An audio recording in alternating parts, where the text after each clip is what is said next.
The 1970s saw a spike in the cannibal film's popularity, led in no small part by Sergio Martino's The Mountain of the Cannibal God. This film is one of the first to delve into cannibal mythology and helps set the trend for what the subgenre would become. I am the Italian Horror Guy, and this is the Italian Horror Guy podcast. So I've actually, in the end, despite what I think I said last week, decided to go with a similar approach to last week, indeed maybe the same one, as watching the first half an hour or so of the Martino film that I'll be focusing on, and then sort of doing some kind of audio or commentary as I watch the remainder, I suppose. So I'm where am I? I'm about 26 minutes in, and you know the expedition that we see in a lot of these cannibal films is well and truly underway. And what I've been reflecting on so far, and I'll be bringing the volume up and down as we go along. I've been very. This it will sound actually extremely negative, but I'm quite confused as to how this genre actually went somewhere. Like there was a genuine cycle of these films for quite a period of time. Well, at least for a number of years, and this is one of the early ones. But sort of what struck me is like everything structurally and even some like very specific things that are happening almost became like cliches within the cannibal genre, and it's hard to sort of believe because I don't believe this film was particularly popular, but it is very much shaping of what we see. So you get. You get this one's set in Guinea or New Guinea, and really in all of these films you get the scenes with the cannibals sort of, well not the cannibals, the locals, just sort of standing there silently and looking at each other, and you get the guide locals, and it's so odd that this stuff became such a cliche, because like I don't really get the appeal. So this isn't one of the stronger ones, although they have some pretty decent actors like Stacey Keach is in this, but it's just like you just sort of thrust straight into it. And I think, and by the way, that mask that's getting about is let's appreciate some beautiful cannibal music. Oh, probably isn't the best one.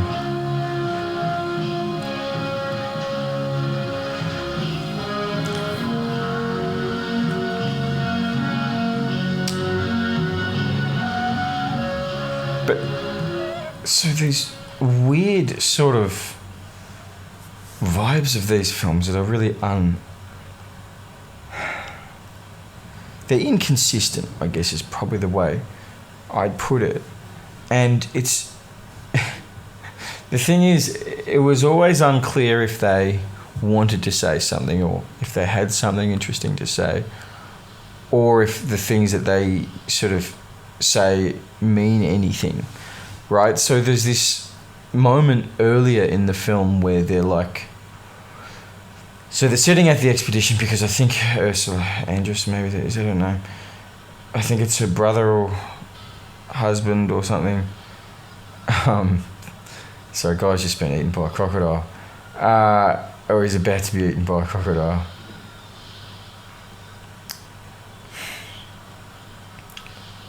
There's this sort of thing with, like, he was on some kind of expedition, and then they're speaking to some kind of representative, and he's saying how, well, if he got lost, that wasn't our fault, that was his fault, and blah blah blah. And it feels like there's some kind of socio-political angle here, but like they never really explore that kind of thing, so it's difficult, I suppose, to take it particularly seriously. But, you know, this kind of approach became quite consistent, and maybe it's a small element of the Cannibal film that probably needs to be, or probably hasn't really been specifically acknowledged, because it's not a consistent concern, or it's not really a concern because of what else is going on in these films. But I think it is worth noting that as much as the popularity around these films was probably based around the unfamiliarity, right, and that sense that they were filmed on location a lot of the time, giving it this real gritty and genuine vibe. The stories of these films are always presented from like outsider looking in, as in not just the fact that it's some, you know, random Italian director trying to make a buck, but even the stories within the film, right? Like, characters are always coming to terms with the environment that they're dealing with. There's sort of like the local tour guide people who always, funnily enough, always seem to know their way around it and what's going on. But they're also the ones that somehow get killed just at the start of the action, right? When they get caught by the cannibals or whatever, which is sort of hilarious if you think about it. It's happening now. And in the case of the guy who just got eaten by a crocodile, it was so easy. It was a very aggressive crocodile, that's for sure. But they're always the ones that seem to get caught in the traps and fall out of the boats, which is sort of hilarious. But so we get eased into the world, right? And so the Stacy Keach character, he seems to very much have inspired the Dr. Butcher MD character. I can't remember, because I haven't watched this movie for a while, if he turns out to be evil. I feel like he sort of does, like there's some kind of betrayal or something. I can't quite remember. But like the person who seems to have a house in the area, but that is located sort of near where all the bad shit happens. And like if we remember, and I've done a podcast on, I said Dr. Butcher MD, but my version was, you know, Zombie Holocaust, where that's like this familiar sort of person for the white audience, right? Sort of represent our ignorance to the situation and whatnot. It's an interesting process, the way these films transition you into the abnormal, I suppose. Like, we go from no knowledge to the special white guy knowledge to the special local tour knowledge, until we eventually get to the cannibals. And it's sort of interesting because it's like, as much as the films probably thrive on their unfamiliarity, they're also at pains to emphasize that they're unfamiliar to us, right? Oh no, we've just seen, geez, most of the tour guides seem to be gone now. One's just been, he was spiked to death, one's just been decapitated. Not looking good. But yeah, it's amazing how quickly the guides always seem to disappear. They serve their purpose in these films and then they go. I'll turn it up a bit. As I said, I don't think this is the best theme music out of the Cannibal films, but you can always recognise Cannibal film music from a mile away, right? Which I think is cool.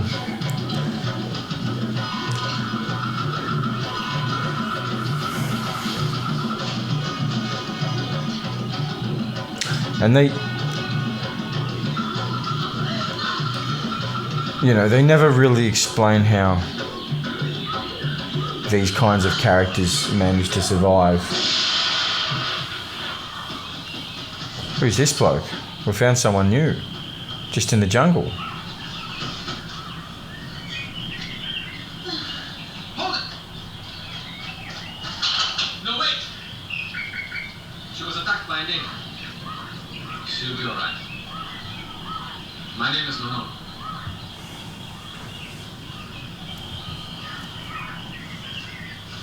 And that's another thing that happens. Remember that in Cannibal Ferox, just randomly running into the other white guy that's running around the forest. Like if memory serves correctly, I think part of the reason they were in that forest or wherever they were in the first place in Cannibal Ferox was because of that people related to that group, but nonetheless it's a very dense forest and so, all right, now we're seeing more crossover. I have no idea who this actor is, but he's also I believe he's in Eaten Alive, the 1981 Lenzi film. He's this sort of old guy, and one of his eyes is sort of a bit has seen better days. Just, it's more clever than I meant it to be. But it's funny how these people can often, they seem to get hired in the exact same role. So this guy is at like just before we catch up with, or we get right into the depth of the cannibals, this guy seems to be like the leader of a community, right? And then in Eaten Alive, it's exactly the same thing. Sort of like how Dakar is in Zombie Flesh Eaters, and then he seems to play the exact same role in, I think, Zombie Holocaust.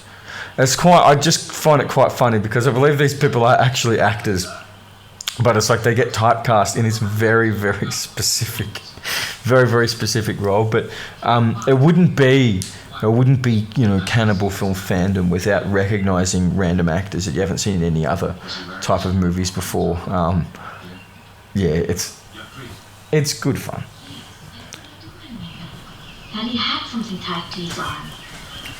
So far there's lots of talking and then lots of running. The puka.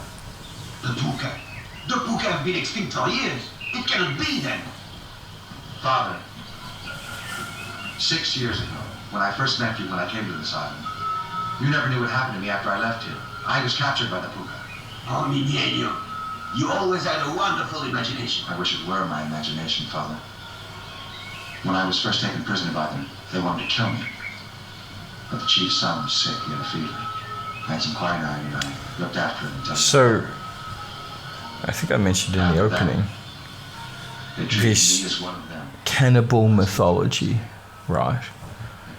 And I've often thought about this because when they talk about the Yanomamo or the Yamamomo and the Shamatari and Cannibal Holocaust, and I've done very limited research on this in the past, but my understanding is some of it's a bit misleading, right? It is without doubt the method by which these films gain a sense of legitimacy and credibility. I think by having these stupid sorts of scenes where they very generically explain everything about the particular types of the tribes that we'll be dealing with in this film, and it's interesting, right? Because it feels no matter what country they set it in and no matter what supposed tribe they're talking about, they always speak in the same generic manner, which very much makes me feel like it's troubling, right? I think the depiction is troubling.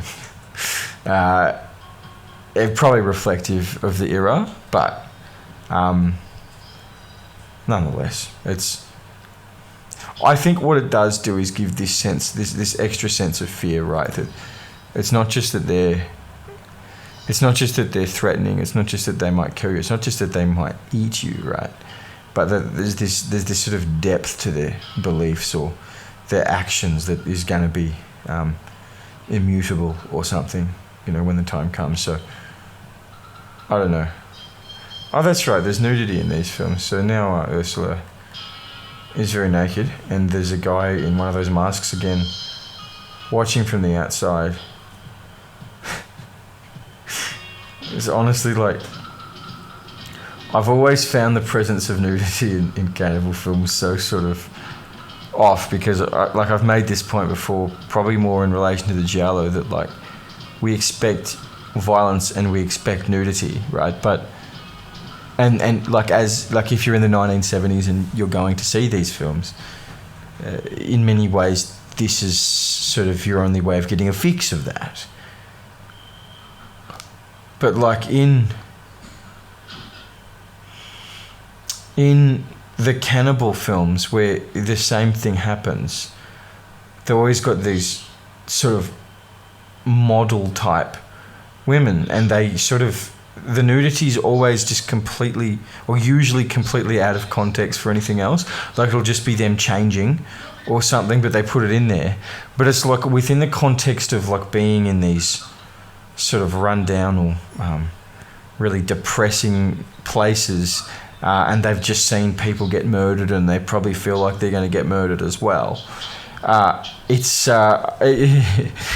Look, we've got access to a lot of this stuff nowadays. It doesn't require us to watch old cannibal movies. It's very like, what was the mindset around this?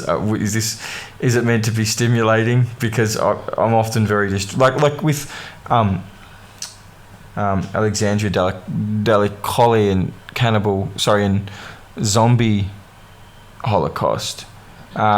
The stuff that's going on, like she's all naked and then there's that head that's full of maggots right after it, and it's like I just can't deal with it, right? I don't know, probably enough for that rant. But if I can just get to that mountain and find a way. And there is a way. He's got one of those faces, doesn't Destroy every last one of those cannibals. he? Stacey Cage, so he's Perhaps then. that's his motivation. He wants to get to Perhaps then the mountain to destroy the cannibals, I think. You'll wake up from your nightmare. Yes. Yes. This guy understands.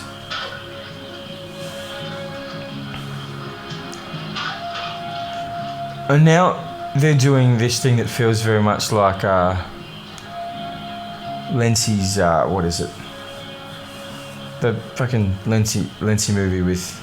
It's not wise for you to go around alone. The early one. Why not? But the 1972 one, I can't think of the title of for some reason. Where they're now in this community. It's sort of weird actually, this film, because It's been a very... the films that have these little communities, right, where they go and fish and they have nice music, that's usually the actual way that like the film usually revolves around that. I'm thinking of Eaten Alive and that goddamn 1972 movie that I can't think of the name of. The movie sort of sets up camp there, so to speak, and everything revolves around that. But if memory serves right, I don't think we're here for very long. And now I've got one of these ritual dance. To give credit to these films, these types of moments always seem quite legitimate because they feel like they're done by authentic people, shall we say. Another point that I haven't made yet is, because it's happened a little bit so far, is that this film has animal killings in it that are very much for the purpose of that. And there's obviously the debate around this, or the discussion around this, I know it's been done to death. But maybe an angle of it. So an obvious criticism of it is, killing animals for entertainment, right? To put in a film. So that's a pretty decent counter argument for, being anti-animal killings in films. Fair enough. This film it's almost goading you a little bit. They kill this lizard thing. It's quite or maybe it's like a... actually, I can't think, but it's quite big, and the killing's quite... We see it, a lot of it, and it really lingers. And it feels very much like the film is sort of daring us or testing us. Like, you're going to get angry at this. And as I say, this is before the genre really took off. So I don't know if the level of controversy around that kind of thing was... Like, it was clearly Cannibal Holocaust that did most of that. But see, it's not just challenging us, but it's even within it, because they... a few of the guides do it. And it's a ritual thing, apparently. And then they sort of stare at the white characters while they're cutting the lizard up, and then while they're eating it. And it's just this real, like, well, go on, are you going to get mad? And I think it just sort of... It probably adds an extra layer of challenge to these films in order to be able to deal with them and actually like them, because as you can probably tell, like I obviously really like them, and like the music, and even like the stupidity of the stories. I love the grittiness, the graininess, right?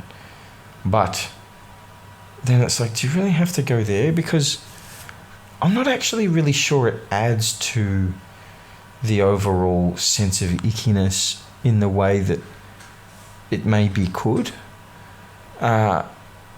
It just feels separate, because it feels quite unnatural compared to the other stuff that's going on. So, I don't know, we've got a sex scene coming up here. One of the locals is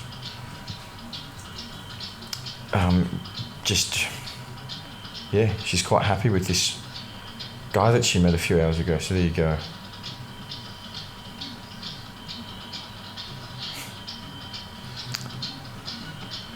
Now an old man is coming in, and he's going to see them, and I guess it's going to be against some kind of ritual or something that they've got. So no good for this bloke.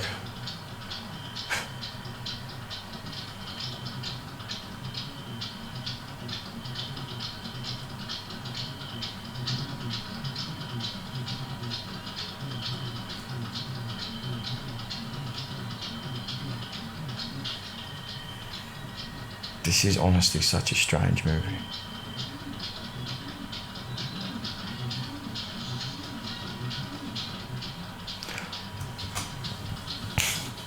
I think as well, like, and I think Eaten Alive fell into this trap a bit. Oh no. She's just died. She's been speared by one of the masked people. Jesus Christ. So I think one of the issues with these films is when they get, like, they try to lend themselves legitimacy by, you know, fake immersing themselves in tribal culture or whatever. But we're not really here to see that, I don't think. So you can do a bit of it, but it's like the film really seems stuck at this encampment, and they've got these dances and stuff going on, and it's like, I'm not really sure how interesting this is. Like, because see that's the thing that I've sort of cultivated this view over a number of years, as a person who watches a lot of B-grade crap, shall we say, that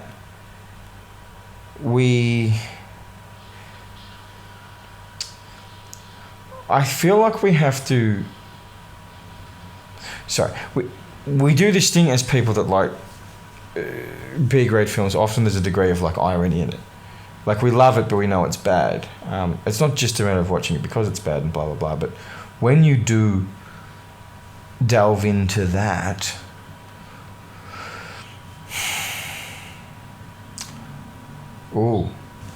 I think one of the people in the mask is one of the guides.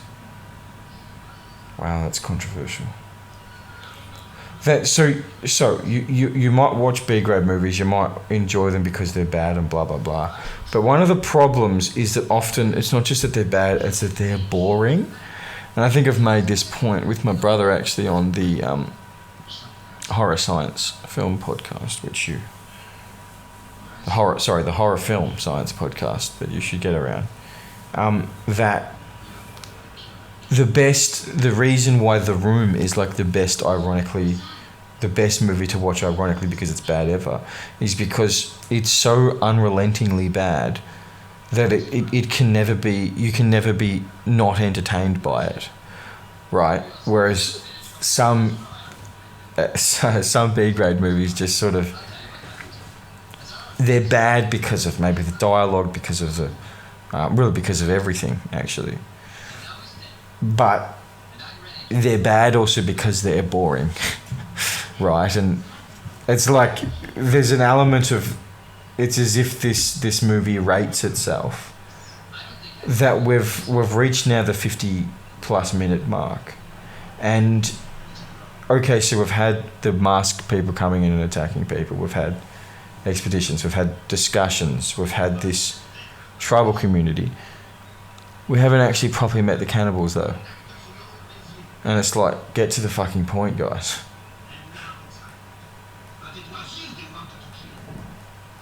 Not my peaceful people. You show them adultery, fornication. And this is the result. Should I lunch your dead? They will never again be among us. I hope you can hear this. Go. I don't wish to see any of you again. Go, all of you. Forever. Forever. See, and this is the problem. This is the problem that the Cannibal film has, if it has one problem. It is its attempts at moral grandstanding that don't make any fucking sense, and I don't think they're doing it in an ironic way. I think they're trying to make a point. In fact, in some ways, let me adjust myself here. In some ways, it's almost a sort of, there's an early misplaced wokeness to it, and by misplaced I mean that all wokeness just about is misplaced because it's so fundamentally hypocritical. Now, what all of the Cannibal films, when they try to present morality, or sort of, be honest, shall we say, in inverted commas, about white people being the real cannibals, it falls so fucking flat because the people that they're trying to say are not necessarily the bad people have been very bad. So what that scene that just happened then was the guy that I mentioned before that's also in Eaten Alive, the old guy with the bung eye. He boots them out, right? Because what's happened is they've been attacked. There was sex and kissing and stuff happening, and they've been attacked, and he takes the moral high ground, but he says it very specifically, is like, you've shown them adultery and fornication. So a couple of his people have been killed, right? And he's saying, you've shown them adultery and fornication, so you're the bad people, you need to get out. And it's like, all right. So first, some of the fornication that was happening was one of the women in the tribe came in and started sleeping with one of the guys. She initiated it. But also, it's like, I'm sorry, but these films, they have the sort of group of white expedition people as, like, it's not necessarily asking us to like them, but it is asking them us to care about them, I think. And there's a natural distance between us and the other characters, if you could call them that, the sort of groups of people that come and go in these films, the encampments and whatnot, that we know they're not the real main characters. So I don't think we're that attached when they make sort of, moral statements about things, even if they're right, and often they're not. So, and I'll make this point in a couple of weeks because I'm going to do a Deodato trilogy for the next 3 weeks after this. But as much as I love Cannibal Holocaust, and as much as I love I wonder who the real cannibals are thing, the problem is, it's like, well, all right, maybe us, but like those real actual cannibals were pretty bad, and it's like to try to sort of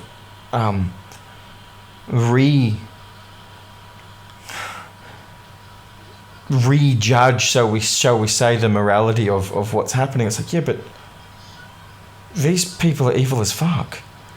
So they attempt. It's so ironic. I don't know if they sort of recognize the irony or it's a bit deliberate. I don't get the impression it is with these films. We get brought into cinemas back then because it's like, hey, wow, these are about these movies where there's people in, like, tribes people, and there's all this uncertainty and fear, and they do all these bad things and blah blah blah. And you get there and you get what you paid for, you get what you're expecting, but you also get a moral lesson on why we are the bad people. It's like, okay, how about this? If you want to present the white people as the bad people, maybe present them as the only ones doing bad things, right? Because that's what do they call the soft bigotry of low expectations? So these cannibal mountain dwelling people, they can't not be expected to rape and murder and do whatever. But us, well, we're the truly bad ones because we are also doing that. Not quite as bad as them, but we're worse because what? Anyway, so now they're making their way towards the mountain, just for white people again. And now that I think about it, there's a massive amount of redundancy around that whole section. I'm just trying to think now. I don't think there was any actual plot development in that section where they were at that encampment for 10 or 15 minutes. Because I don't think they've collected this extra guy who's with them. But, I mean, they actually found him outside of... He wasn't in the encampment when they found him. So it was just this lengthy section to have some nonsense sort of, look at this tribal stuff we've got, but it didn't advance the story in any way. So anyway, now they're currently struggling their way up a waterfall, and the guy that they found, he's gone. He's getting washed down the river. Stacey Keach is trying to grab him. Has he managed to? He has. Well, that was unnecessary drama. Oh, it was both of them, actually.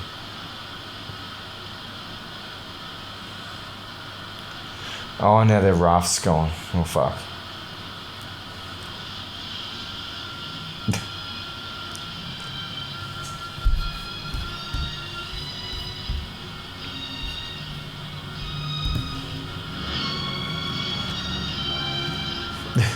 This fucking music, it often really doesn't suit the mode or the current feeling of the film. Yeah, Rather I think humorous. so. Let's go.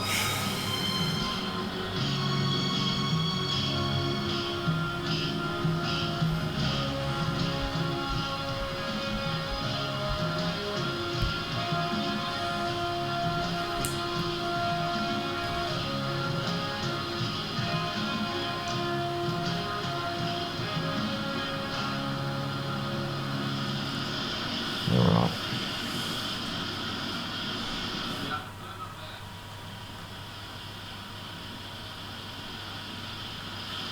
So just at the bottom of a pretty extraordinarily steep waterfall, and the blokes you said we're going to have to climb up there.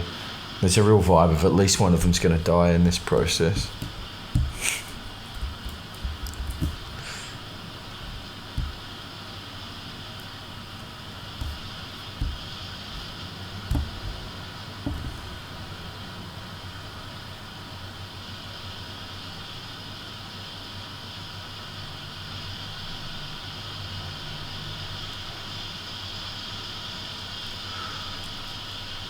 I love the sort of almost pontification around like around like feminism and stuff in this film. It's interesting that you can be making this film and you can still make comments on feminism. Like earlier in the discussion around like pre the expedition, it's like, oh, it's, what was the quote? I wrote it down actually. Hang on, let me find that. It's hard enough for a man, for a woman it would be almost impossible. She sort of rails against that. It's like, why are we doing this? I'll see if there's any sort of follow up to that as we go on. Yeah, I reckon this guy with the hair dies.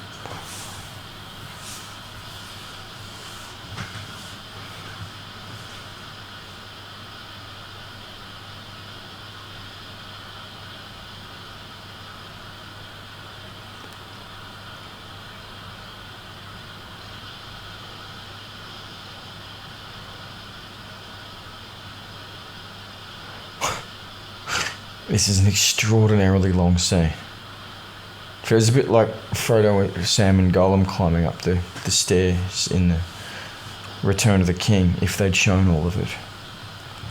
Not just the interesting parts when they fight or when they find the spider.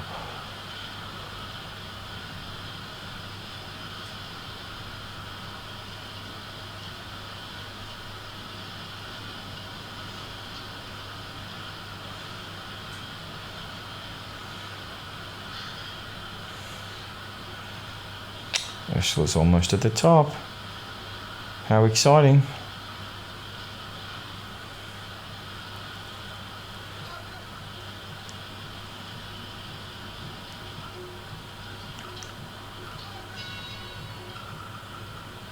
Oh. This is the dude who hasn't really liked Stacy Keach much. He's not really helping him get up. Oh, and that's right, he sleeps and he's dead.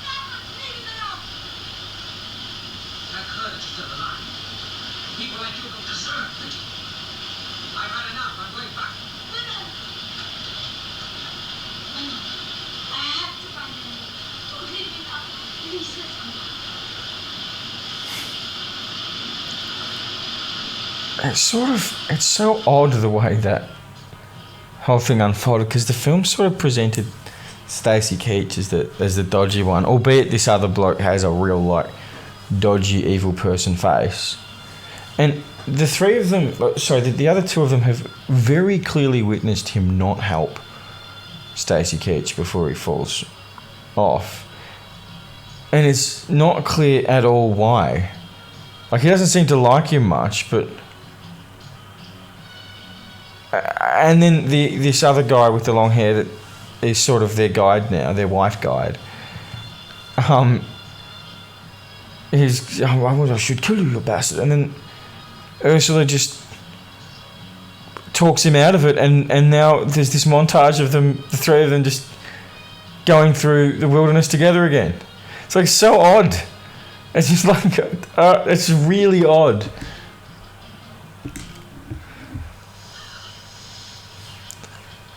I have to say, like, I wouldn't say this is one of the worst productions by any means of the cannibal genre, but I will say this sort of their stock footage cuts from like reactions of actors to animals is pretty dodgy in this film. I must say, like, there was a tarantula scene earlier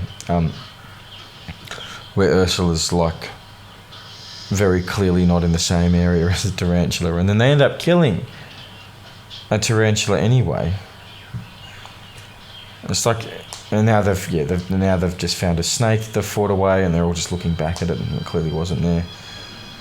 But look, can't do everything perfectly, right?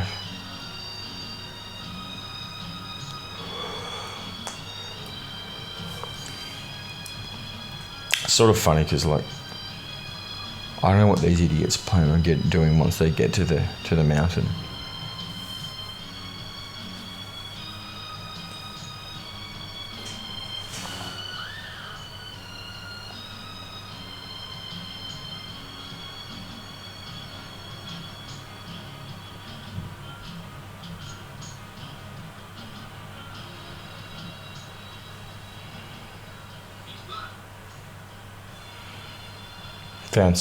They found some bodies here, guys.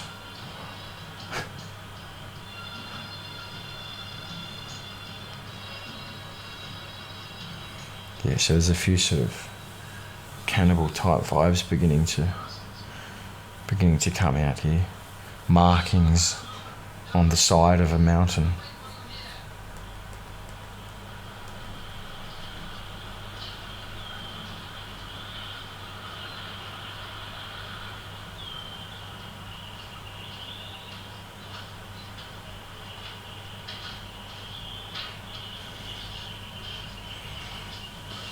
I can't remember exactly how all of this unfolds. A few skulls on the way in, sort of Shrek vibes.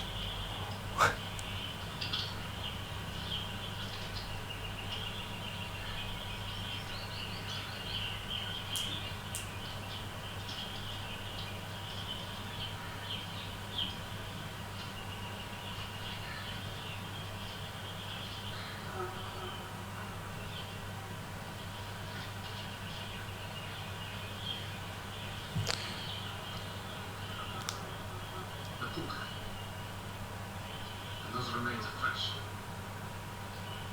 So they still exist. Let's go back to work. Shouldn't be alone.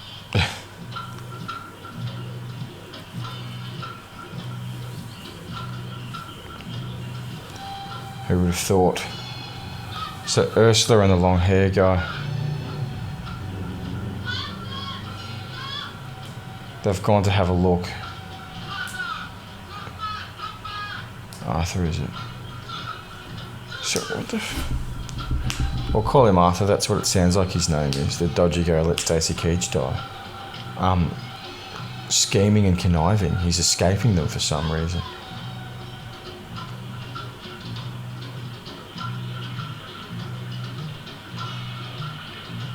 What's he doing?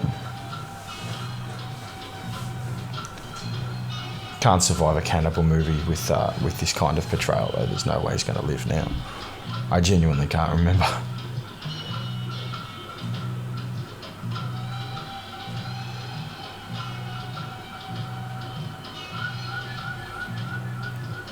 Here we go. Beginning to enter these cave areas. I mean, this is the crux of cannibal movies, right? Just fucking enclosed spaces, that sense of, you know, your fate being sealed. Like, I mean, as much as we can mock it a little bit, there's... Oh, I see. He's there trying to find...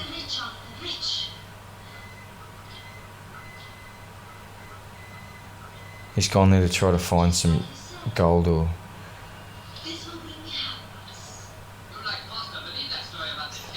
Oh, yeah. Henry tried to keep us out, but we knew he was coming here for the uranium. So I had to convince Boston. It was only him. Otherwise he would never have helped us. So the search was just an excuse. Henry shielded me. He also was going to leave me. It's not my fault he disappeared. My God, you were idealists. Both of you. I see now why you let Foster die. He was a poor idealist. He wanted to exploit all this wealth only for a crazy humanitarian purpose. At least his values were higher than yours. A little interesting. I gotta take it back a little bit of my the pontificating about morality without actually earning it. I'd forgotten about this. It's funny because these guys are pretty dodgy looking. You too, if you help us. To exploit this island. I love the motivation here. Destroy the forest Like to the- bring a so-called progress to a place like this. So-called progress to a place like this. So they've done all this to find the uranium or whatever, and they're going to get rich. What I like about that is that within the context of cannibal movies, you're not expecting it. Oh yeah, the dodgy guy's just got a spear to the stomach. The problem is, within all this, they're still at a cannibal mountain. But it's so this is likely to happen. But it is actually pretty cool. Like, that's actually one of the better twists that's written in these films. So now the dodgy guy's dead because he's been speared in the stomach. Long-haired guy's with them. Long-haired guy and Ursula remain. But no, full credit to them. That's actually probably a decent, proper thing because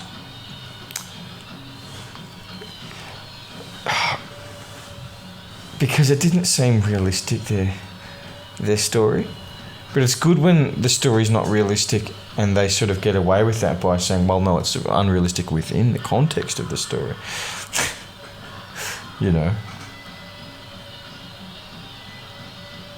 I like it though. If memory serves, she ends up having a bit of a change of heart.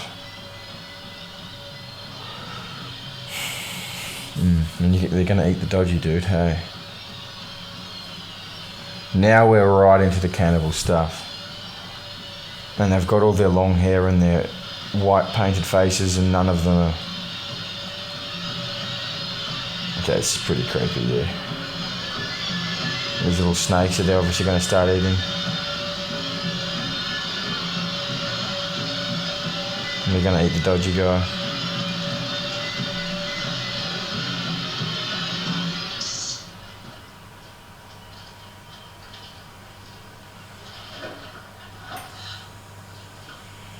Now someone comes out, this might be the cannibal god.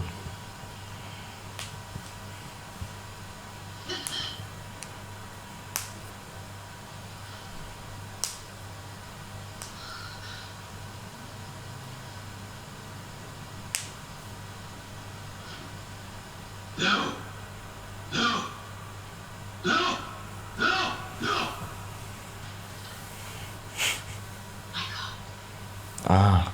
Henry always had this on him.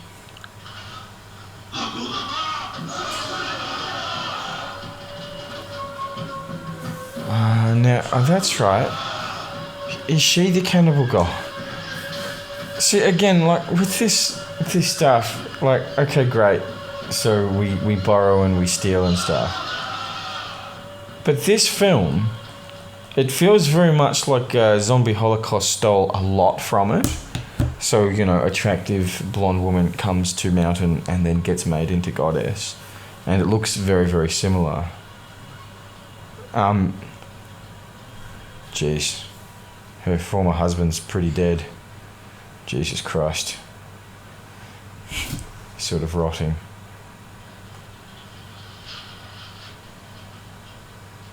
It's my house.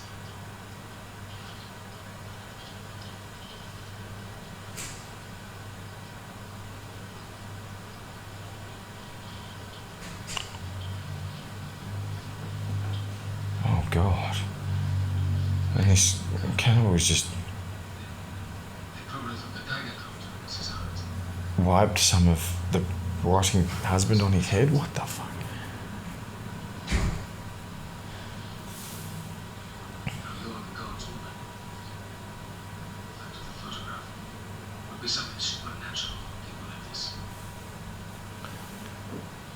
Yeah.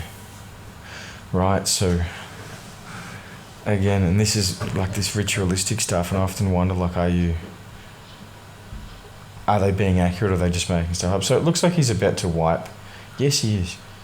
He's going to wipe some of the deteriorating head of her husband who died presumably 3 months ago onto her head, although they didn't show it. And yeah, now we're doing the zombie Holocaust thing. It appears that they're going to tie up the naked blonde woman. Or am I wrong? I might be wrong. Well, at the moment they're going to open up. God damn it. They're opening up the dodgy guy who they killed and now they're ripping the stuff. They're ripping the insides out of him because, of course, they are. These scenes are always the advantage I found that the Cannibal movie had over other movies, where they can just be like, let's just be more disgusting than any other movie ever. Imagine getting the job of putting together like the intestines and all the other great stuff and pulling it out. Oh goodness me. Oh. All right, this is pretty tough to watch. Oh, there she is. There's Ursula. All tied up and naked.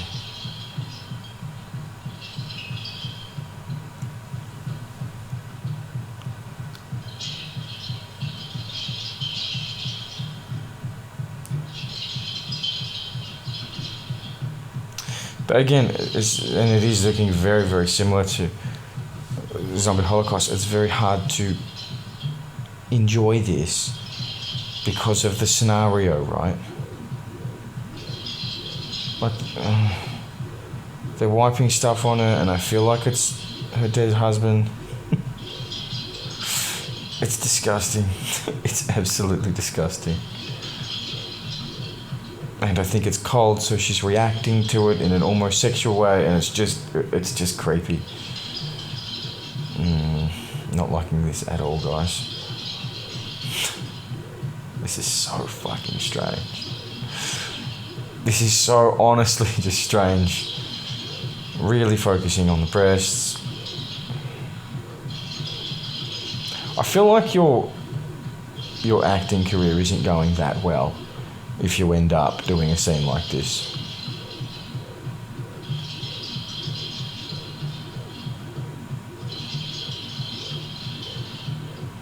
In a different circumstance, it's very pornographic. It's just the cannibal aspect of it really isn't working.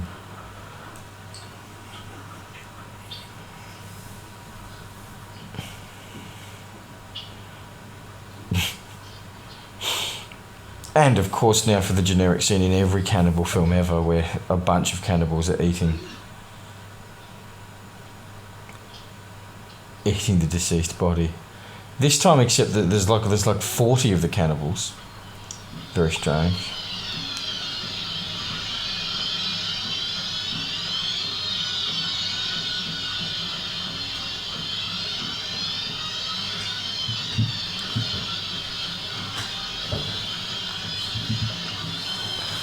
Worth mentioning, guys, that my podcast's coming up next week. I'll be back to a normal structure after this. I just wanted to mix it up a bit. I'll be starting with Jungle Holocaust, finally, next week. And Jungle Holocaust reminds me a lot of this, actually. But it's better. So I think it was Deodato's first cannibal film. And I think it was sensational. If memory serves, it's got Mimi Lay in it. Again, from that fucking movie that I can't... The 1972 movie that I can't remember the name of for some reason. But anyway, that, then Cannibal Holocaust, then The House on the Edge of the Park is, I think, the favourite I'm going to do. And I must say, that's like a heavy hitting... in my opinion, that's a pretty good 3 in a row, I reckon. I really like Jungle Holocaust, Cannibal Holocaust. We all know about that. But House on the Edge of the Park is sensational as well. So anyway, back to this one. We're about to see, I think, the generic. Yes.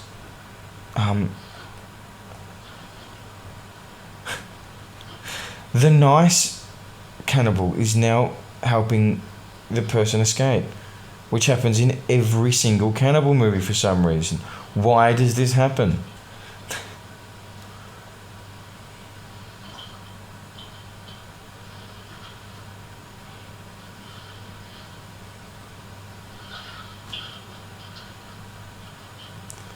Like, it's probably largely because of not having any better ideas script-wise, but also it seems to undermine everything they're doing, because the way these moments are presented. Oh wait, no. Oh no, he's trying to rape her. Okay, this is taking a fucking turn. That's the second time I've jumped the gun on this movie and been proven very dramatically wrong. I'll turn this down.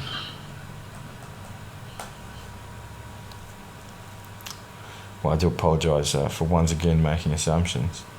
And now they're taking him away, and he's probably going to get absolutely slaughtered.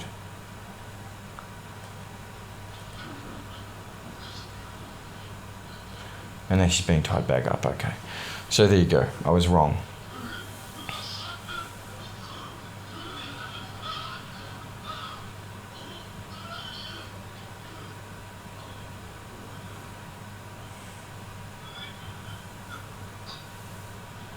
Oh, he's going to get castrated. Oh.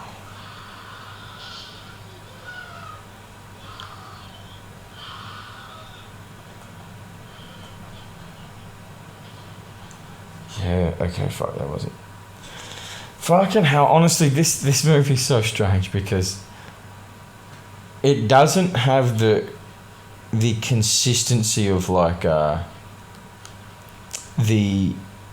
it doesn't have quite the level of graininess and discomfort level, I think, of a lot of the other Cannibal movies. But then it's fucking brutal from time to time. And you're not really ready for it, I don't think. I don't know what the fuck this bloke's eating, but it's... There's a lot of filth just for the sake of filth in this movie, I'll tell you what. Unbelievable. What have we got left here? About 10 minutes, so they're all... And they do that thing as well where they all just sort of feast and they pick up their food with two hands right in their face and they're all just... I find it hard to believe that anyone actually eats like this. It's so fucking disgusting. So they're eating snakes currently.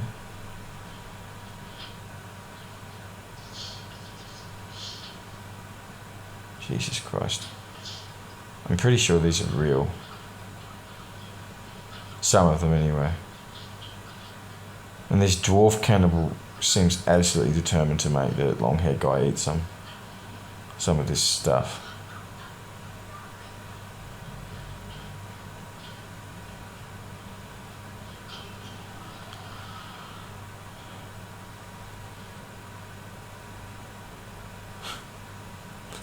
I also feel like we get given quite a bit of information in terms of like a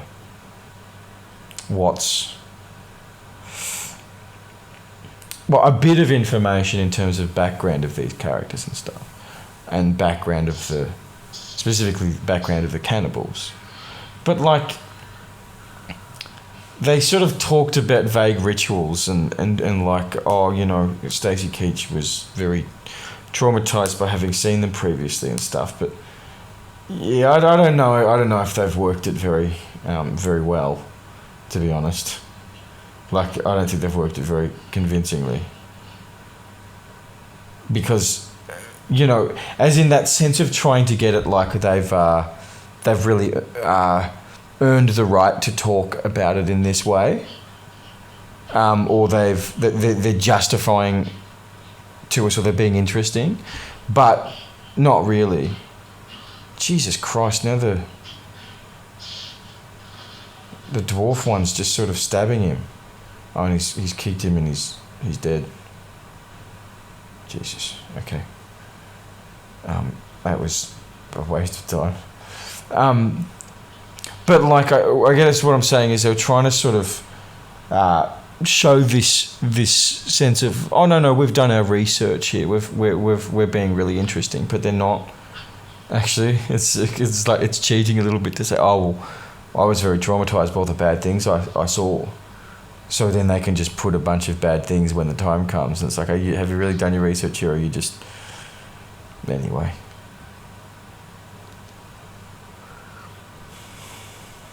So his the long-haired guy stolen the spear off the little dwarf, whose brains are now splattered open, having been kicked into the wall.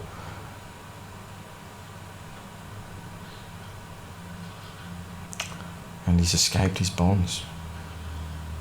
And obviously all of the cannibals are going to be asleep, apart from like 2 that notice him escaping right at the end. I assume something like that.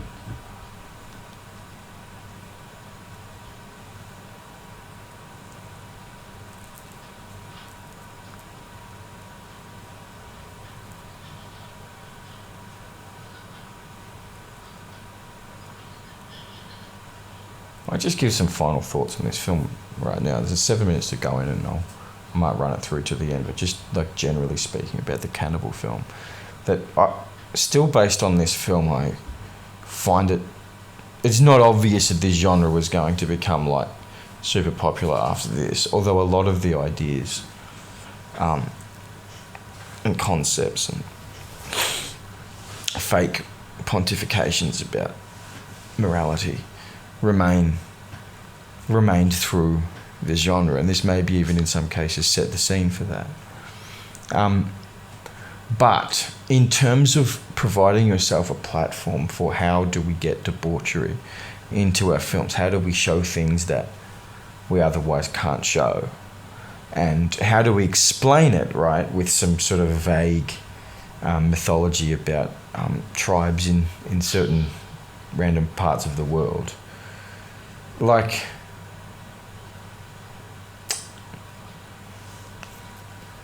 there's a certain, I was going to say nobility, but that's probably too far.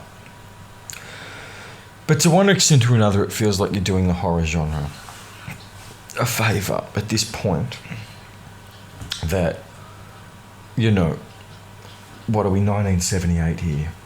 And at the time, you know, I mean, that year was Halloween. Then there was, you know, going further back, Texas Chainsaw Massacre, Jaws.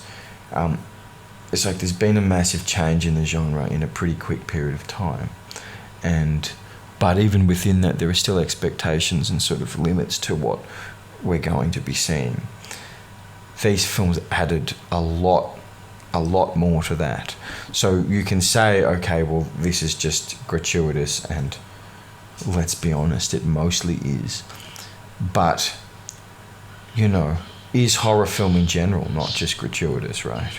And in that sense, are these cannibal films not the most natural expression of the horror film? Like, at this time, this was sort of the most extreme thing that was being done. And I think there's a reason for that, right? I think ultimately, if you sort of delve into the depths of the worst things that humans can do, eating other humans really feels that way. As for the film itself, it feels a bit incomplete, I think I must say. The twist, if you could call it that, was a twist with the uranium stuff, is, you know, interesting. I'll give it that. It's interesting. But I don't know if we justify... I don't think it's justified all that well. I don't think it's explained all that well. And I think it sort of contradicts the sort of really is mythological the right word? Aspect of it. Sort of undermines that just by being, it's just about uranium. Also with whatever Ursula's character's name is, her journey from this dodgy person to being an undodgy person just by having witnessed the cannibal stuff. Because I'm seeing it now, but I feel like it's sort of presented... Oh, okay, Cannibal's just jumped out of the water with a mask on.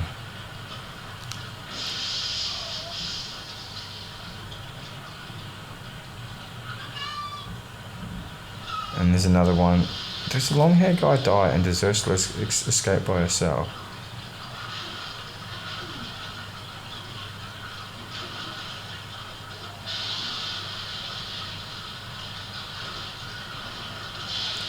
yeah, nonetheless, these are. I think this was a very significant genre in terms of like, let's push the envelope on the horror movie in general.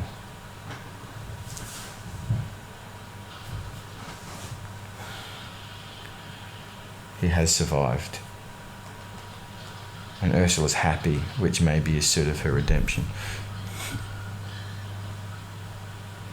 Did she say something? Ah, that's right. Yeah, she chucks the uranium shit back into the water.